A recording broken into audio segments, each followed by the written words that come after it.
North Texas people are in a power struggle with Oncor. The fight is over too much tree trimming. Frustrated, they turn to Fox 4. Fox 4 News continues at 9:30.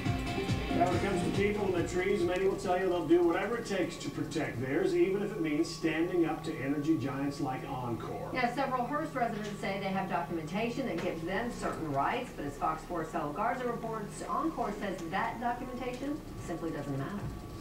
It grows very strongly away from the wire. My tree is approximately 5 feet beyond the end of their easement here. Hearst residents Heather Donner and Kristen Macias are in a power struggle with Oncor.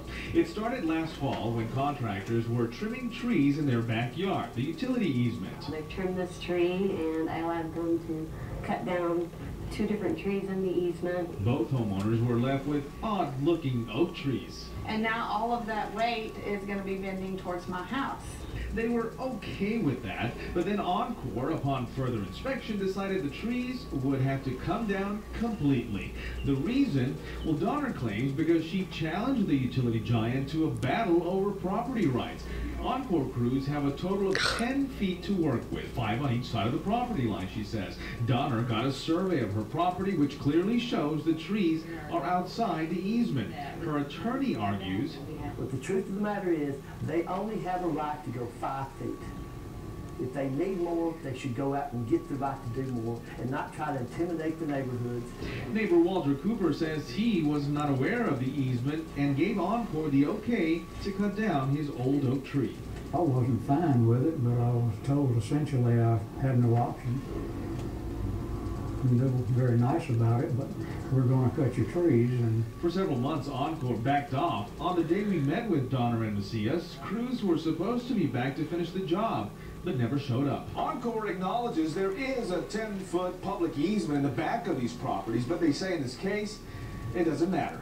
When it comes to maintaining our lines, that doesn't matter. We're going to do everything we can to continue delivering reliable service to everybody. And if it means pruning that tree back to our clearance of 10.4 inches, that's what we're going to do. I'm the one that would be in danger of it landing on my house, not the power lines.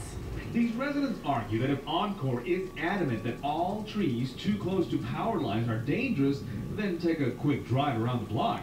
We found trees growing much closer to power lines and even transformers than the required distance.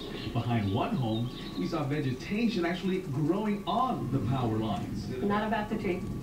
It's about my constitutional rights and my rights as a property owner. Oncor says residents need to be careful about where they plant trees and also keep them pruned. Otherwise, they say Oncor will do it for them. For now, the energy provider will be talking with these residents and the city about what needs to happen. Donner, though, says she is not backing off. If she has to, she says, she'll file a temporary restraining order. We'll keep you posted. In Hearst, Saul Garza, Fox 4 News. Woo, baby!